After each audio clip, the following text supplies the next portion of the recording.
में कोटि कोटि प्रणाम। महाराज जी, 2 साल हुए भगवान जी और आप श्री संतों की कृपा से भक्ति मार्ग में प्रवेश मिला।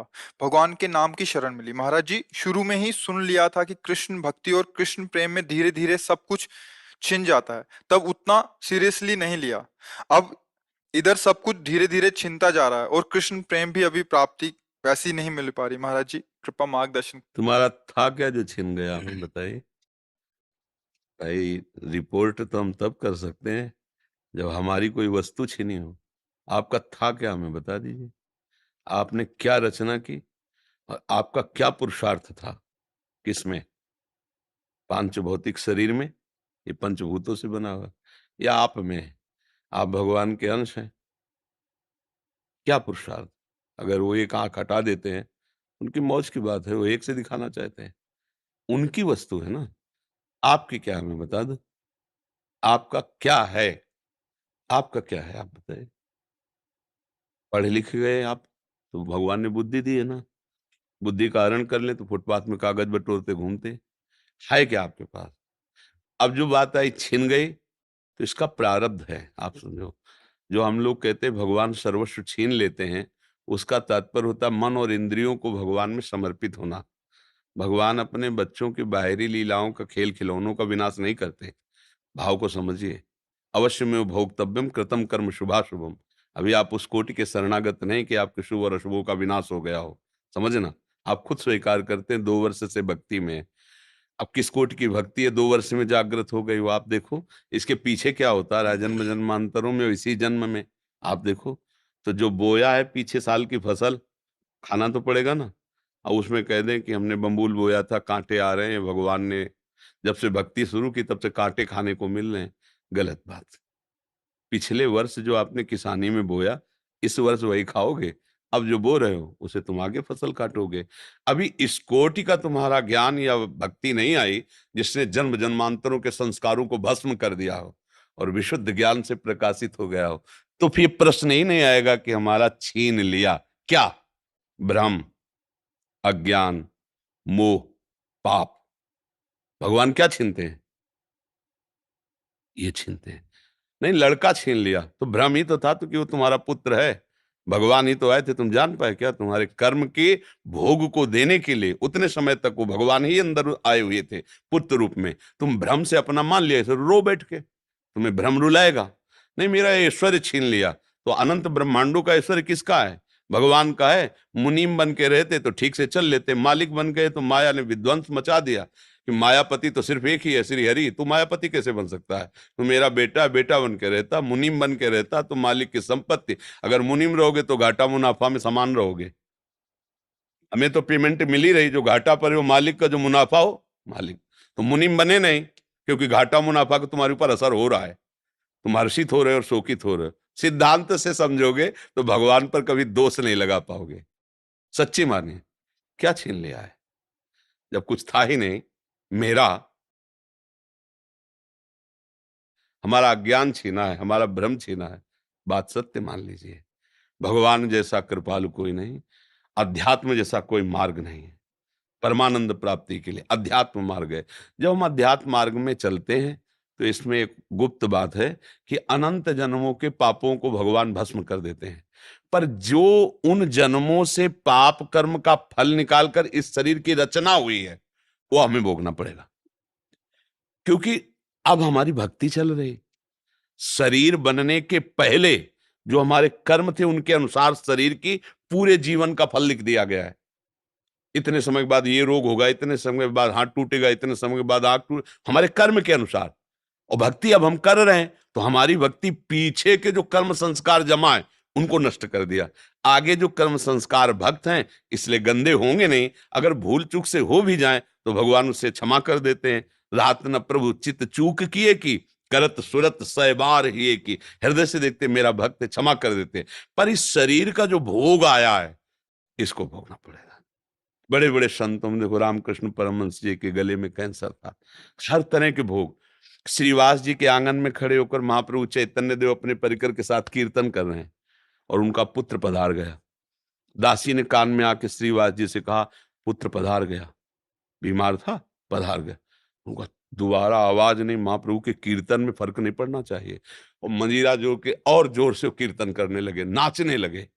महाप्रभु चैतन्य देव रुक गए और उनका, श्रीवास मेरा मन कुछ शुष्क सा हो रहा है, कोई घटना घटी क्या? उनका, प्रभु क्या घटना घट सकती, जहां आप मंगल मूर्ति नाम कीर्तन हो रहा वहां घटना क्या घट सकती? तब किसी भक्त ने बताया कि श्रीवास का बेटा पधार गया। तो उनका बताया कि, उन्होंने बोले प्रभु बताने की क्या बात है, आपका था, आपने उसे अपनी सेवा में भेज दिया। और जिस जीव को ये सौभाग्य मिले कि आप स्वयं कीर्तन कर रहे हैं और वो पधार रहा है, इसके लिए तो बड़े बड़े ऋषि मुनि याचना करते हैं। प्रभु ये कोई शोक की बात है, ये कोई दुख की बात है? ले, वो आनंदित है, पुत्र पधार गया, वो आनंदित है कि उस जीव को जो सौभाग्य मिला। बड़े बड़े ऋषि मुनि ऐसी याचना करते हैं, और वो था नहीं मेरा, आपका था, आपने बुला लिया आपने। अब ये है भक्ति का रंग, इसमें क्या छिन गया? जो जीव जितने समय के लिए आया उतने समय तक रहेगा और चला जाएगा। ये शरीर जितने समय तक के लिए पहले ही निर्धारित हो चुका है, इसके बाद ये चला जाएगा। भैया, अगर विवेक से देखोगे तो भगवान की कृपा तुम्हें दिखाई देगी, अविवेक से देखोगे तो लगेगा भगवान के साथ हमने क्या बुरा किया जो उन्होंने हमारा छीन लिया। और भगवान स्पष्ट कह रहे हैं, अवश्य में वो भोक्तव्यम कृतम कर्म शुभाशुभम, भोगना पड़ेगा तुम्हें जो तुम कर्म कर रहे हो। एक उपाय है, ऐसी शरणागति प्राप्त करो कि अहम भी समर्पित हो जाए, तो सब भस्म हो जाएगा।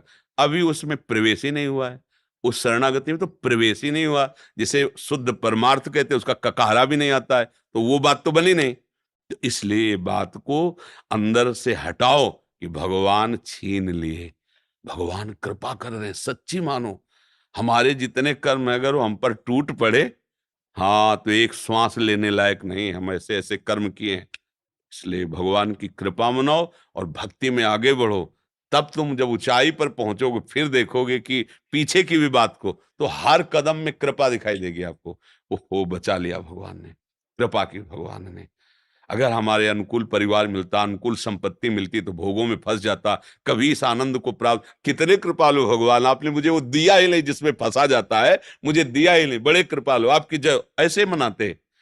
अभी राग है भोगों में, परिवार में, संसार में, तो हमें लगता है कि भगवान बहुत बुरा करने वाले हैं। एक ऐसे हैं कि जो उनकी ज्यादा आरती पूजा करता है, उसी की वो धुल देते हैं, उसी को पिटवा देते हैं, उसी को कष्ट। ऐसा नहीं है। वो जो दिखाई आपको दे रहा है, वो इसलिए दे रहा है कि अब आखिरी है, अनंत जन्मों का हिसाब इसी जन्म में होके खत्म खेल, अब हमें प्रभु के पास जाना है। ये बात अगर आप देखोगे तो आप रो पड़ोगे कि जिन कर्मों को मैं लाखों जन्म भोगता फिर भी नहीं काट पाता, उनको भगवान ने इसे चुट पुट थोड़ा बारा कष्ट दे के निपटा दिया और अपने पास बुला रहे हैं। बड़े कृपालु भगवान है। तो हमें तो कृपा ही कृपा नजर आती भैया। भगवान पर दोष करने का तो हमें कभी समझे में नहीं आया। अगर आता तो हम कह देते हैं, ऐसा कह देते हैं हम, पर हमने आज तक ऐसा नहीं देखा है। जब कभी कहीं कोई हृदय में जलन हुई तो मेरे विचार की कमी हुई, मेरे आचरण की कमी हुई, मेरे भगवान की नहीं। सच्ची कहता हूं, उनका ऐसा प्यार है, उनका ऐसा दुलार है, मतलब करोड़ों प्राण हो तो भी उनके आगे बलिहार है। जहां मैं जला हूं, वहां मेरी सोच गलत हुई है, मेरी चेष्टा गलत हुई है, वहां मैं जला हूं। उनकी कृपा में कहीं जलन नहीं है। हमसे गलती हुई है, तब इस बात का मुझे बोध हुआ बाद में कि ये हम गलत चिंतन किए, ये गलत हमारी चेष्टा थी, इसलिए मुझे वो जलन हुई। वो भगवान की तरफ से नहीं, वो क्रिया का फल है। भगवान की तरफ से तो कृपा ही कृपा है, कृपा ही कृपा है। बोलो, हमारे ऐसे कोई पुण्य है कि हम वृंदावन आने लायक हैं? सोचो जरा, जिस वृंदावन के लिए बड़े बड़े महापुरुष, जो रज शिव सनकादिक याचत, सो रज शीस चढ़ाऊं, किशोरी तेरे चरणन की रज पाऊं। भला इस रज में हम आने लायक? श्री राधिका कृपा बिन सबके मनन अगम, मन से भी नहीं सोच सकते वृंदावन। आप तन से आए हो वृंदावन, आपके ऊपर कितनी कृपा लाडली की। यदि वो छीनने वाले होते तो तुम्हें भेजते ही नहीं यहाँ। सोचो। अच्छा, हनुमान जी को देख करके विभीषण जी के हृदय में भा कि अब मोहि भाव भरोस हनुमंता, बिनु हरि कृपा मिल। आप संत समागम में बैठे हैं, अहो भाग्य। सुत दारा धन लक्ष्मी, पापियों के घर होए, संत समागम हरि कथा, तुलसी दुर्लभ। भगवान ने छीना नहीं, आपको दिया है। दुर्लभ मनुष्य दे, दुर्लभ सत्संग, दुर्लभ भगवान नाम, ये सब दिया है। आप देने पर नजर करो। जो छीनने की बात करे वो विनाशी है, वो अपने समय से नष्ट हो जाएगा, उसे कोई छीनता नहीं है। बर्फी रख दो जो बहुत बढ़िया दिखाई देती, 2-4 दिन में ऐसी फफूंदी और दुर्गंध हो जाए, क्योंकि उसका स्वरूप ही यही है, खाने क्या देखने लायक नहीं रह जाएगी। देखो एक समय चिकने चुपड़े बच्चे थे, जवान हुए, झुर्रियां पड़ रही, मरने की दशा आ रही, ये भगवान थोड़ी कर रहे हैं, ये इसका स्वभाव है भैया। फूल है, फल लगा, पका, गिरा, खाया गया, मल बन गया, नहीं खाया गया, सड़ गया। ये यहाँ ये सिस्टम है, परिवर्तनशील, विनाशमय, ये सिस्टम है। इसको दोष नहीं दिया, ये सिस्टम है। हर लोग का अलग अलग सिस्टम है, ये यहाँ का सिस्टम है। वही तुम्हारे साथ जब हो रहा, तुम्हें लग रहा भगवान छीन रहे हैं, तो यहाँ कुछ अविनाशी हो तो मुझे बताओ। कुछ अविनाशी, प्रभु ने अविनाशी चीज तुम्हारी छीन ली हो तो हमें बताओ। जब भगवान लिख दिए हैं, मान लो आप जाओ किसी पुस्तकालय में और कह दो जरा एक इंजेक्शन, 2 टेबलेट और वो जरा, तो कहेगा भैया लिखा क्या है, देख लो इसमें। बोले पुस्तकालय, तो बोले आप मांग क्या रहे हो, औषधालय जाइए आप, इसमें भगवान ने लेबिल में लिख दिया है दुखालयम अशाश्वतम, दुखालय और नाशवान। अब भगवान ने क्या छीना है भैया, इसमें लेबिल लगी हुई, पहले पढ़ो। जहां तुम आए हो इसका नाम मृत्यु लोक है, इसमें दुख ही दुख है, इसमें सब कुछ छूटने वाला है। अब तुम पकड़ के बैठो कि हमारा ना छूटे, तो आज तक कोई ऐसा नहीं रहा कि जिसका पकड़ा हुआ कुछ बचा हो, सब छूट गया है, शरीर भी छूट गया है। क्या मिला? नाम, परम धन राधा नाम।